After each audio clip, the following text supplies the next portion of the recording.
గర్గర్ guarantee పేరుతోటి Rahul Gandhi గర్గర్ guarantee పేరుతోటి కాంగ్రెస్ పార్టీకి సంబంధించినటువంటి ప్రచారాన్ని తీసుకెళ్తున్నారు. ఇంటింటికి కాంగ్రెస్. లోక్సభ ఎన్నికల వేళ కాంగ్రెస్ పార్టీ తమ 5 న్యాయ్ 25 గ్యారంటీని ప్రజల్లోకి విస్తృతంగా తీసుకెళ్లేందుకు సరికొత్త కార్యక్రమాలు చేపడుతుంది. అందులో భాగంగానే తాజాగా గర్గర్ గ్యారంటీ పేరిట మరొక కార్యక్రమానికి శ్రీకారం చుట్టింది. భారతీయ జనతా పార్టీ ప్రధానమంత్రి నరేంద్ర మోడీ ఏమో మోదీకి గ్యారంటీ అంటున్నారు. అంటే మేము ఇచ్చినటువంటి గ్యారంటీలన్నీ కూడా 370 ఆర్టికలు లేదంటే మిగిలినటువంటి అంశాలు మొదటి నుంచి శ్రీరాముడికి సంబంధించి అయోధ్య రామ మందిరం కానీ లేదంటే ట్రిపుల్ తలాక్ అంశం కానీ లేదంటే సిఏఏ భారతీయ జనతా పార్టీ పుట్టినప్పటి నుంచి చెప్పినటువంటి మాటలను భారతీయ జనతా పార్టీకి పూర్తి మెజార్టీ వచ్చిన తర్వాత అది సాధ్యమైంది. కాబట్టి పూర్తి మెజార్టీ ఉంటేనే కొన్ని పనులు చేయగలుగుతామనేటువంటి మాట చెప్పారు. ఇప్పుడు అదే మాట నరేంద్ర మోడీ చెప్తున్నారు.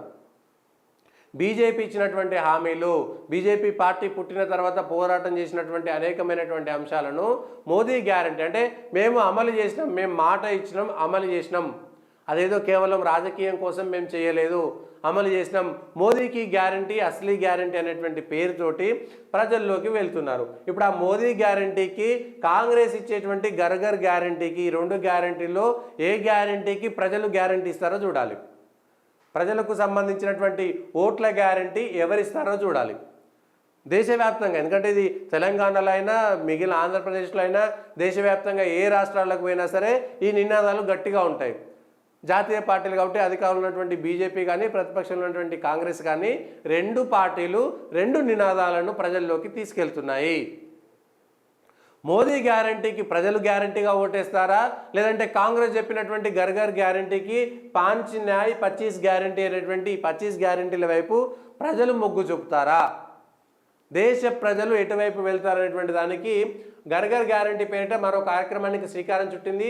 ఏఐసీసీ అధ్యక్షుడు ఖర్గే కాంగ్రెస్ సీనియర్ నేత జయరాం రమేష్తో కలిసి ఢిల్లీలోని ఉస్మాన్పూర్లో ఈ కార్యక్రమాన్ని ప్రారంభించారు. కాంగ్రెస్ హామీలపై సుమారు 8 కోట్ల కుటుంబాలకు అవగాహన కల్పించాలనే ఉద్దేశంతో 14 భాషల్లో ముద్రించిన 5 న్యాయ్ 25 గ్యారంటీ కరపత్రాలను దేశవ్యాప్తంగా కాంగ్రెస్ శ్రేణులు ప్రతి కుటుంబానికి చేరుస్తారని, వారికి ప్రత్యేక అవగాహన కల్పిస్తారని చెప్పారు. మోదీ గ్యారంటీని ప్రజలు విశ్వసించట్లేదని, తప్పుదోవ పట్టించి ప్రజల్లో భ్రమంలోకి నెట్టి మళ్ళీ అధికారంలోకి రావాలనేటువంటిది వారి గుణపాఠం చెప్తారు. మోదీ గ్యారంటీని ప్రజలు నమ్మడం లేదని కాంగ్రెస్ పార్టీ చెప్తుంది. మరి కాంగ్రెస్ చెప్పేటువంటి గ్యారంటీలను ప్రజలు నమ్ముతారా లేదా ఎన్నికల తర్వాత తేలేటువంటి అవకాశం కనబడుతున్నది. మోదీని ప్రజలు నమ్ముతారా? ఎందుకంటే మోదీ బీజేపీ గ్యారంటీ ఇట్లా చెప్పలేదు, మోదీ సర్కార్ చేసింది కాబట్టి మోదీ సర్కార్ గ్యారంటీ, మోదీ గ్యారంటీ అనేటువంటి చెప్తున్నది. కాంగ్రెస్ పార్టీ కాంగ్రెస్ గ్యారంటీ అనేటువంటి విషయం చెప్తున్నది. మరి ఇప్పుడు జరుగుతున్నటువంటి ఎన్నికల్లో 2024 లోక్సభ ఎన్నికల్లో కాంగ్రెస్ పార్టీ మళ్ళీ తన ఉనికిని చాటుకుంటుందా, తన పునర్వైభవాన్ని తీసుకురాగలుగుతుందా? ఈ గ్యారంటీలు కాంగ్రెస్ పార్టీ తీసుకొచ్చేటువంటి 5 న్యాయ్ 25 గ్యారంటీలు కాంగ్రెస్ పార్టీకి పునర్వైభవం తీసుకొస్తాయా, పునరుత్తేజం తీసుకొస్తాయా, ప్రతిపక్ష హోదాకైనా తీసుకురాగలుగుతాయా?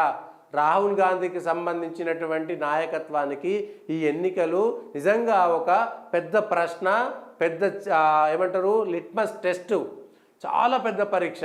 2004 నుంచి ఇప్పటిదాకా రాహుల్ గాంధీకి సంబంధించినటువంటి నాయకత్వంపై దేశవ్యాప్తంగా జరుగుతున్నటువంటి అనేకమైనటువంటి జోకులకు, అనేకమైనటువంటి హాస్యాలకు తెర దించాలంటే కాంగ్రెస్ పార్టీ చేయాల్సినటువంటిది ఇప్పుడు రాహుల్ గాంధీ నాయకత్వ దిశానిర్దేశానికి. ఎందుకంటే ఆయన కాంగ్రెస్ పార్టీ అధ్యక్ష పదవినే వదులుకోవాల్సినటువంటి పరిస్థితి వచ్చింది. నాయకత్వ లోపం అనేటువంటిది దేశ ప్రజల్లోకి వెళ్ళిపోయింది. ఏ కాంగ్రెస్ పార్టీ అధ్యక్ష పదవి అయితే వాళ్ళు గుప్పిట్లో ఉంటుందో దాన్నే వదులుకోవాల్సినటువంటి పరిస్థితి.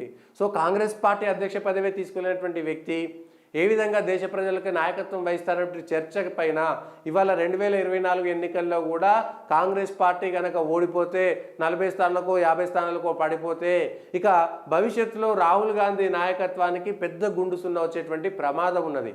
ఇది కాంగ్రెస్ పార్టీకి నచ్చినా నచ్చకపోయినా రాహుల్ గాంధీకి సంబంధించినటువంటి నాయకత్వానికి, ఆయన భవిష్యత్తుకు పెద్ద ప్రశ్న, పెద్ద పరీక్షగా కూడా నిలవబోతున్నాయి ఈ ఎన్నికలు. మరి ఆ ప్రశ్న లేకపోతే దానికి సంబంధించినటువంటి అంశంలో రాహుల్ గాంధీ నాయకత్వానికి పెడుతున్నటువంటి పరీక్షలో నెగ్గుతుందా లేదా, వాళ్ళు నరేంద్ర మోడీకి సంబంధించినటువంటి అంశంలో నరేంద్ర మోడీ చెప్పినట్టుగా, నరేంద్ర మోడీ పథకాలు ప్రజల్లోకి వెళ్ళినట్టుగా, ఆయన చెప్పే మాటలు ప్రజల్లోకి తీసుకెళ్తున్నట్టుగా దానికి కౌంటర్ పార్ట్ కాంగ్రెస్ పార్టీ చేయగలుగుతుందా లేదా?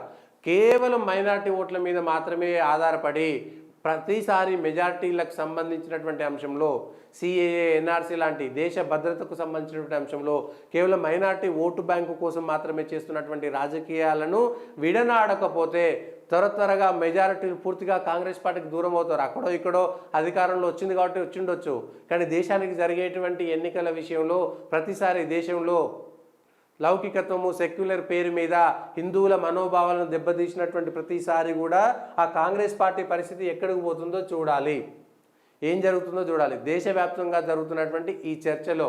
ఎందుకంటే షర్మిల లాంటి నాయకురాలు ఆంధ్రలోకి పోయి మణిపూర్లో నేను క్రైస్తవురాలుగా బాధపడ్డా అనేటువంటి మాట మాట్లాడితే అక్కడ ఉన్నటువంటి హిందువులంతా ఏం చేయాలి మరి? మణిపూర్లో జరిగినటువంటి హిందువులకు జరిగినటువంటి అన్యాయం మీద మాట్లాడలేదు.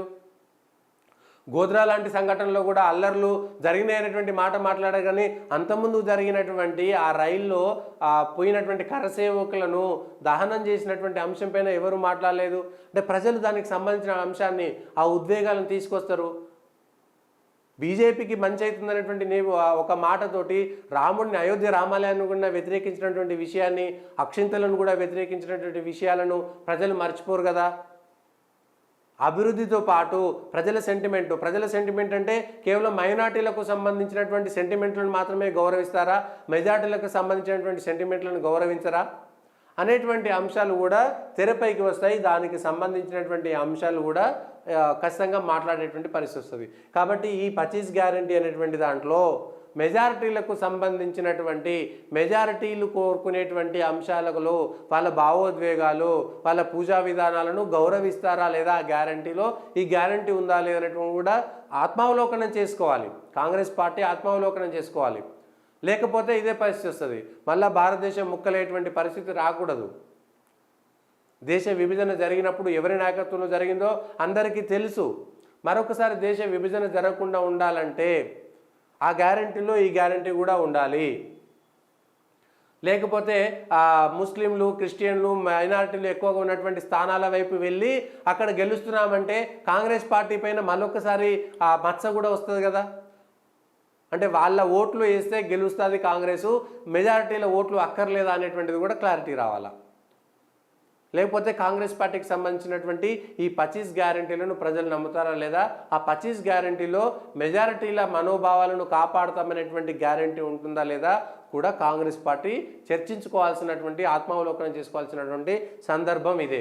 లేకపోతే 2024లో కూడా రాహుల్ గాంధీకి సంబంధించినటువంటి నాయకత్వాన్ని ప్రజలు తిరస్కరిస్తే తిరిగి రాహుల్ గాంధీ మళ్ళీ ఎన్నికల్లోకి వెళ్ళేటువంటి అవకాశం కూడా రాదు.